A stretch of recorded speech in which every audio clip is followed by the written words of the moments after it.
अनिल भाई, अब मैं कंफ्यूज हो गया हूं, क्योंकि त्रिभुवन जी का कहना है कि बीजेपी भी इसके लपेटे में आ जाएगी। तो ये तो भाई मैं बिल्कुल एक नया एंगल देख रहा हूं। और राहुल गांधी की जिम्मेदारी है कि वो बीजेपी के लीडर्स को भी ये बताएं कि कितना खतरा है। मतलब ये मैं इसलिए इस बात को कह रहा हूं, देखिए जो नैरेटिव सुबह से बना है, और मेरे दफ्तर में भी ये बात हो रही है, कांग्रेस नहीं कर रही है, राहुल गांधी।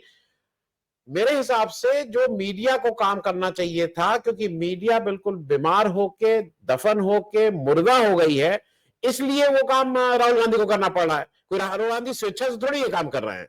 आज हम और आप अगर अगर हमारे पास इतने संसाधन या हम ये कर रहे होते, ये छोड़ दीजिए अगर की बात नहीं, तो ये किसी पॉलिटिकल पार्टी को नहीं करना पड़ता। मुश्किल क्या है कि हम लोग सब लोगों को यह है कि हम सबके पास प्रिस्क्रिप्शन है कि राहुल गांधी को क्या काम करना चाहिए, हमें क्या काम करना चाहिए। अनिल जी, मैं आपसे ये जरा समझना चाह रहा हूं, क्योंकि राहुल गांधी का प्रिस्क्रिप्शन तो मुझे आज तक ऐसा कोई मिला ही नहीं जिसकी जेब में एक ये ना हो कि राहुल गांधी को क्या करना चाहिए। मैं ये बात इसलिए कह रहा हूं कि, और मैं आपसे इसलिए पूछ रहा हूं कि 24 जून 2025 को बिहार में एसआईआर शुरू हुई थी। उसी के दरमियान वो 20, 22, 24 के आसपास का कोई हम लोगों का कार्यक्रम था, आप आए थे।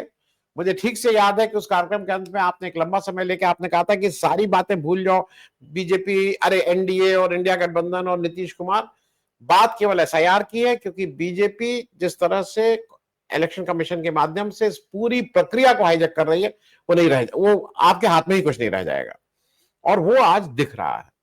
अब मुझे ऐसा लगता है कि इस समय ये बात डाइल्यूट करने वाली हो जाएगी। बहुत ही साफ है, ज्ञानेश गुप्ता जी का जो इलेक्शन कमीशन का ऑफिस है, वो एक तरह से बीजेपी का ही एक कैंप कार्यालय हो गया है। उसको अगर हम उसको कहीं से, ये हमें लग रहा है कि बीजेपी में बहुत से ऐसे लोग हैं जो, बीजेपी में कोई मुंह खोलेगा, बीजेपी में किसकी हिम्मत है कि मुंह खोले।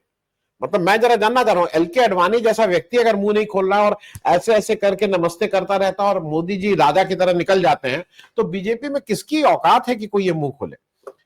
मैं जरा इसमें वे फॉरवर्ड आपसे समझना चाह रहा हूं। इसके बाद क्या, ये सारी चीजें हम समझ रहे हैं, क्या राहुल गांधी की जिम्मेदारी उन्हीं को लेके बिल्कुल जमीन पे और लौटना चाहिए और अकेले दौड़ते रहना चाहिए कि नारा लगा, ये किसकी जिम्मेदारी, ये कांग्रेस पार्टी की जिम्मेदारी, ये मतलब किसकी जिम्मेदारी जरा, और आगे रास्ता क्या है अनिल भाई।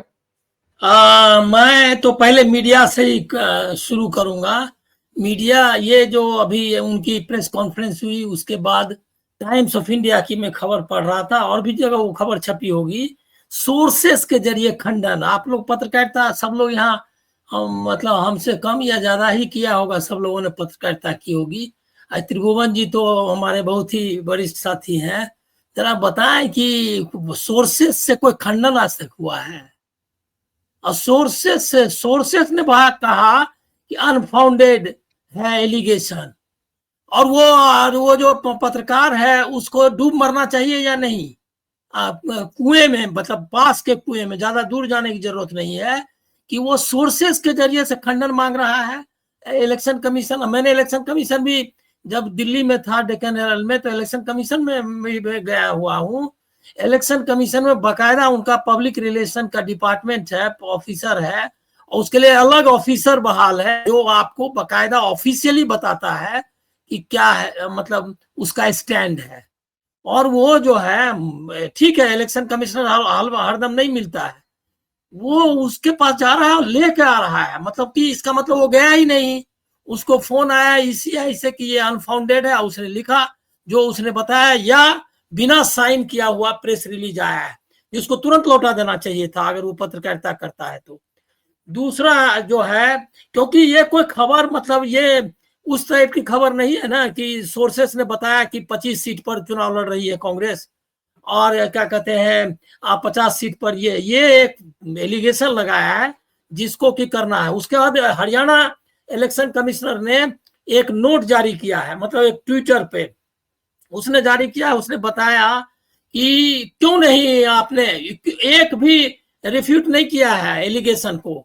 उसने पूछा कि क्यों नहीं ऑब्जेक्शन किया बूथ लेवल ऑफिसर्स ने, आपने वो लिखा है यही है, और उसने क्यों नहीं किया, और इतने इतने लोग हमने लिस्ट निकाली, और उसके बाद ये हुआ, उसके बाद ये हुआ, कोई ऑब्जेक्शन नहीं आया, 4 लोगों ने 5 लोगों ने क्या क्या दिया हंट, जिसका कि कोई रेलिवेंस नहीं है। सवाल ये उठता है कि जो एलिगेशन उन्होंने लगाए हैं, पॉइंटेड एलिगेशंस, उसका क्या जवाब है। अमित मालवीय क्या लिखता है वो भी आप जान लीजिए। बीजेपी का स्टैंड तो वही तय करता है, क्योंकि बाकी का क्या उसका कहते हैं, उसका उसका क्या उसकी औकात है।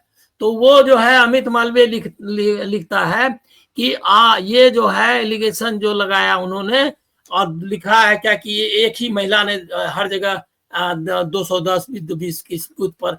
अरे वो ये नहीं कह रहा है, मतलब सोचिए कि झूठ किस तरह से उसको डिस्टॉर्ट कर रहे। वो ये कह रहा है कि तुमने एक आदमी के नाम पर एक तस्वीर पर इतने वोट बनाए हैं और हर जगह वो वोटिंग हो रही है उसके नाम पे।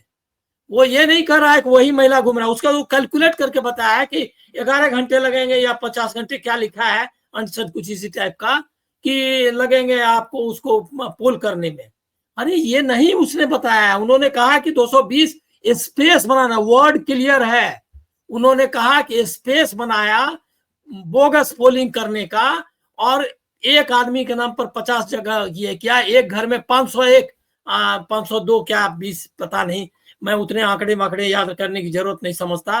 वो जो है 500 आदमी रह रहा है। अगर 500 आदमी ज्वाइंट परिवार रहना था तो आरएसएस के मुखिया को जाकर के उसको माला पहनाना चाहिए, क्योंकि वो ज्वाइंट फैमिली चला रहा है 500 लोगों की, और वो रिश्तेदार भी नहीं है। ऐसे लोग इतना जो विश्वगुरु बनने की ओर बढ़ता हुआ भारत का जो की तस्वीर पेश कर रहा हो, हरियाणा का जो घर, उस घर को ढूंढिए और सब लोग मिल करके उसको माला पहनाए कि जो भारतीय परंपरा और संस्कृति का वहन कर रहा है। लफाजी जो है ना, वो मीडिया में का काम है और बाकी पॉलिटिकल पार्टीज का। हम लोगों को थ्रेड बेयर करना चाहिए कि ये क्या चल रहा है। इसको स्टार्ट करना मैं यहां से करना चाहता हूं आपको कि 2014 में जब इलेक्शन हुए तो मैं एक टीवी चैनल में जो दिन भर का चलता है उसमें बैठाया हुआ था। वोट का जैसे ही रिजल्ट आया मैंने कहा रिग हुआ पोल। तो लोगों ने मेरे तरफ देखा कि क्या पागल के जैसा बात कर रहे हैं। हमने कहा कि मैं ये जो रिजल्ट है, इस रिजल्ट में मेरा कोई भरोसा नहीं है। पैसे और इससे खरीदा गया, किस तरह खरीदा है मालूम नहीं। उसके बाद आपको याद होगा कि उसके ठीक पहले और बाद बहुत चर्चा थी कि अमित शाह जो है कैसे पन्ना प्रमुख बनाते हैं, कैसे जो है पन्ना प्रमुख और क्या क्या प्रमुख टाइप का बनाते हैं, और उसके बाद इलेक्शन मैनेजमेंट में मास्टर माइंड है। इस पर स्टोरीज आए होंगे, आप सर्च कर लीजिएगा तो आपको मिल जाएगा। ऑल जितना टॉप के ये है उसमें स्टोरीज है। यहां से शुरुआत होती है। और एक महिला जो हमारी मित्र भी थी, त्रिभुवन जी जानते हैं उनको, बोलूंगा नहीं नाम उनका पब्लिकली। उन्होंने मुझसे कहा कि वो बीजेपी कवर करती थी।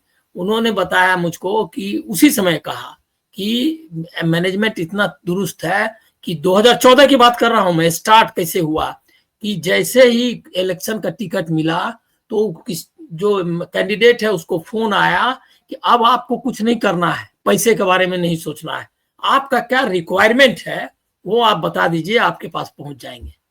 यहां से शुरू होते हैं। मनी पावर से स्टार्ट हुआ ये खेल 2014 में। कॉरपोरेट ने बिठाया नरेंद्र मोदी को। अगर किसी को इस बारे में कोई शक हो, और विनोद राय क्या कहते हैं 2G कोल स्कैम, अन्ना हजारे, ये सब का अगर मिला जुला कर आप देखेंगे तो एक बिग कॉन्स्पिरेसी थी जिसको हम लोग भी नहीं देख पाए। हम लोग भी अन्ना हजारे जब बैठे हुए थे तो बहुत ही मतलब जिसको कहते हैं कि सादर नमन वाला टाइप का जो भाव होता है वही टाइप का हम लोगों का भी था। हम लोग भी लगे हुए थे कि देश में बदलाव हो रहा है। अब मैं तो आपको कुलदीप नैयर को कोट कर रहा हूं। उन्होंने कहा कि अरे इतने लोग आंदोलन में कितने साल से हम लोग ट्राई कर रहे हैं, कहाँ लोग आते हैं। लोगों को ऐसा कंफ्यूज कराया है कि लोगों को लगा कि सच में कुछ बदलाव होगा। वो तो देख लिया जो बदलाव किया शख्स ने वो, और कितना बदलाव हुआ इंसान है वो आपको पता चल गया। मैं मानता हूं कि राहुल गांधी ने जो ये है क्या कहते हैं डेमोक्रेसी की जो चोरी चल रही थी, ये वोट चोरी तक मत सीमित रखिए। अब राहुल गांधी से आप क्या उम्मीद करते हैं? कोई भी इस जनरेशन का आदमी और कांग्रेस के का जो 90s के बाद से जो चेंज कांग्रेस है, कॉर्पोरेट ओरिएंटेड को, उसका एक आदमी 4000 किलोमीटर देश की यात्रा करता है। क्या आपको इसमें चंपारण नहीं दिखता है?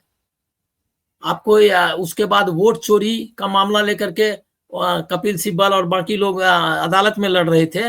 वो शख्स बिहार में, जिसको बिहार के बारे में मालूम नहीं हो, रोड कितना भी बन जाए, बिहार में 100 किलोमीटर की यात्रा कितनी डिफिकल्ट होती है वो, और कितना जो जिस पीरियड में वो घूम रहे थे उस पीरियड में जो क्लाइमेट जो है वो कैसा होता है, वो जिसको पता नहीं हो जाना चाहिए। वो जो जून के बाद और जुलाई में बारिश के पहले उमस और इसका, वो जो लोग जिसको वेदर के बारे में और क्लाइमेट के बारे में नहीं जा, उसमें उन्होंने किया और टिके रहे। और पहली बार उन्होंने बताया कि क्या चल रहा है, एक का भी जवाब नहीं दिया। और ये जो हाईजैक करने का काम है, इसको किसी ने चर्चा भी की है कि उनको कल परसों कोई बोल रहा था कि सीबीआई के दफ्तर में अभी कोई भी, मतलब बनाना कंट्री, बनाना तो हमको अब लग रहा है कि छोटा शब्द है, बनाना में भी कुछ स्ट्रेंथ होता है हमको लग रहा है। और मतलब बनाना रिपब्लिक कहा जाता है, बहुत फ्रेजाइल टाइप का जो रिपब्लिक है उसके लिए, और उसके हिस्ट्री है उसको जाने दीजिए किस तरह से नाम शुरू हुआ। लेकिन ये बनाना भी नहीं, पल्प कुछ और दूसरा कुछ अगर लुंजपुज टाइप का हो तो वो रिपब्लिक आप बताइए इसको, कि इस जगह में ऐसा माहौल बना हुआ है कि सुप्रीम कोर्ट पहले दिन से कह रहा है कि आधार कार्ड को रखिए। वो निहोरा, मतलब अपने कहते हैं निहोरा करना, मतलब क्या कहते हैं, जिसको कहते हैं ना प्रार्थना टाइप का, वो प्रार्थना कर रहा है चुनाव आयोग से, जो मतलब जिसको कस्टोडियन है जो संविधान का, वो प्रार्थना कर रहा है कि आप इसको भी रख लीजिए आधार कार्ड को। और वो क्या बोल रहा है, वो लास्ट तक इस बात के लिए तैयार नहीं। अभी जो एसआईआर लगाया उसमें भी बोल दिया कि आधार कार्ड आप लाइएगा, सबका एक, मतलब सबका 1:1 वैल्यू है बाकी डॉक्यूमेंट्स का, लेकिन आधार कार्ड के साथ आपको एक और चीज जोड़ना है। मतलब क्या है, मान दिया कि आधार कार्ड का कोई मतलब नहीं, आप लाइए या ना लाइए, आधार कार्ड लाइएगा तो ठीक है, लेकिन उसके साथ एक चीज जोड़िए। मतलब आधार कार्ड को नहीं माना। और प्रेस कॉन्फ्रेंस में उसने कहा कि आधार कार्ड सबूत नहीं है ये कि क्या कहते हैं नागरिकता की। चुनाव आयोग, जबकि बताया गया है कि नागरिकता तय करना उसका काम नहीं है, वो बीजेपी की भाषा बोल रहा है। आपको याद होगा जब स्टार्ट हुआ, उनकी रैली होने वाली थी, तो पूरा दल बल के साथ छुट्टी के दिन रविवार को जाकर के प्रेस कॉन्फ्रेंस में बैठ गया, उसको किसी तरह से उसकी हवा निकालने के लिए। तो एक आप पूरा, मतलब चुनाव आयोग तक बात नहीं है, पूरा सिस्टम मालूम था कि चुनाव आयोग को नहीं। मैं आपको आप तो कई बार शो कर चुके हैं, मैंने आपको कहा था कि सुप्रीम कोर्ट से मुझको कोई उम्मीद नहीं है और सुप्रीम कोर्ट कुछ नहीं करेगा, और सुप्रीम कोर्ट से ये सिर्फ उनको अपना करने देगा एसआईआर का जो कि प्रक्रिया पूरी, वो प्रक्रिया पूरी हो गई, वो करने दी उस प्रक्रिया को सुप्रीम कोर्ट ने। तो आपका पूरा का पूरा सिस्टम खत्म हो गया है। अब देखिए मीडिया का तो बड़ा अच्छा त्रिभुवन जी ने कहा, मीडिया करे। अब मीडिया क्यों करेगा भाई, और कब कर रहा है? एक एक छोटी सी चीज मीडिया तो ये तक नहीं निकाल पाता है कि इलेक्शन कमीशन सोर्स से ले रहा है। मीडिया एक कोई डॉक्यूमेंट नहीं निकाल पाता है। मीडिया का कोलैप्स हो गया, खत्म हो गया मीडिया। अब उस मीडिया का उसका मरसिया गाने का कोई अर्थ है? मीडिया है ही नहीं। वो तो जो क्या कहते हैं जो किताब है उसकी जॉर्ज ऑरवेल वाली, वो वाली किताब, वहां तो मीडिया का मतलब मीडिया है ना, पूरा दिमाग चेंज करने का पूरा डिपार्टमेंट ही बना हुआ है। तो वो जो है सो डिपार्टमेंट है। ये व्हाट्सएप यूनिवर्सिटी क्या है? आप अगर अभी एक सज्जन है, हमारे मित्र हैं, बहुत ही नामी जर्नलिस्ट हैं और बहुत बड़े अखबार से मतलब रिटायर हुए और अभी वायर वगैरह में लिख रहे हैं। नाम नहीं लूंगा क्योंकि वो खफा होते हैं जब उनका नाम पब्लिकली मैं भी लेता हूं। तो उन्होंने कहा ट्विटर पर उनका 50,000 60,000 लोग देखते थे, अभी 2-3 लोग भी नहीं देख रहा है। तो उन्होंने कहा कि ये क्या चक्कर चल रहा है भाई, हमारा तो पूरा लिमिट कर दिया। मैंने कहा कि ये देखिए आपका लिमिट कर दिया, और हमको फेसबुक से मैसेज आया कि आप बहुत अच्छा कंटेंट डालते हैं, ऐसा ही कंटेंट डालते रहिए, हमने आपकी रीच बढ़ा दी है। तब हमको पता चला कि इसका मतलब रीच घटाई भी जा सकती है, हमको ये अंदाजा नहीं था। उसने खुद फेसबुक पे दो तीन हमारे लोग, 1-2 हजार लोगों ने देख लिया किसी पोस्ट को, उस पर उसने लाइक कर दिया, वो उसका मैसेज आया कि आपका बहुत बढ़िया कंटेंट है, उसको 400% ज्यादा लोग देख रहे हैं, और कई आपके फोटोज तो 1.98% ज्यादा लोग देख रहे हैं। तो ये जो है, अब ये क्या परसेंटेज है मालूम नहीं, लेकिन वो बताया कि ये जो है सो आप जारी रखिए, और हम लोग आप लोग का रीच बढ़ा चुके हैं, हमने बढ़ाया है, ये सूचना देनी थी उसको। तो पूरा का पूरा इकोसिस्टम खत्म है। अजय एक और बताऊंगा, ये बीएलए क्या है। पॉलिटिकल पार्टीज ने चूक की है, इससे मैं त्रिभुवन जी से सहमत हूँ। पॉलिटिकल पार्टीज ने एंटिसिपेट नहीं किया। अभी भी देखिए, अभी भी क्या है कि 75 साल की डेमोक्रेसी के बाद लोगों को इंस्टीट्यूट, जैन जी की बात कर रहे हैं, नेपाल की बात, नेपाल और बाकी जगह की स्थिति से अंतर इसलिए है कि 75 साल में उसने देखा है कि इंदिरा गांधी जैसी शख्सियत जो है वो चुनाव कराती हैं और हार जाती हैं। उसने ये भी देखा है कि इंदिरा गांधी जैसी शख्सियत को एक जगमोहन लाल सिन्हा, जो कि टेम्पररी हाई कोर्ट के जज थे, मतलब उनको परमानेंट शायद नहीं हुए थे, उनको डिस्ट्रिक्ट जज से प्रमोट होकर के आए थे, और होना था आगे, मतलब प्रमोशन होना था, या बाद में शायद रिवर्ट भी हो गए। उन्होंने जो है वो शख्स जो है, उसने कहा कि वो जो पंडाल लगाया जा रहा था उसमें कुछ सरकारी मदद ली उन्होंने, और मतलब इसी तरह का कुछ की सरकारी मदद कैंपेन करने में। दूसरा कि उसने उनका जो यशपाल कपूर उनके ओएसडी थे, उन्होंने रिजिग्नेशन नहीं दिया कैंपेन करने के पहले, जबकि वो और ये भी कि उन्होंने एक प्रेस कॉन्फ्रेंस में कहा कि मैं चुनाव लड़ूंगी, तब तक वो मॉडल कोड ऑफ कंडक्ट लागू नहीं हुआ है। मॉडल कोड ऑफ कंडक्ट के पहले चुनाव लड़ूंगी ऐसा उन्होंने कहा इंदिरा गांधी ने, तो जगमोहन लाल जी ने मान लिया कि आप वहां के कैंडिडेट हैं, और उस बीच में जो कुछ भी हुआ, मतलब उसी दिन से मॉडल कोड ऑफ कंडक्ट उन्होंने उसको मान लिया, और जो भी किया गया, 7 जनवरी को रिजिग्नेशन भेजा, 14 को ये किया गया, 25 को मुक्त हुए यशपाल कपूर, उसको माना गया कि ये जो है ये है क्या कहते हैं चुनाव प्रक्रिया का उल्लंघन है, चुनाव कानून का।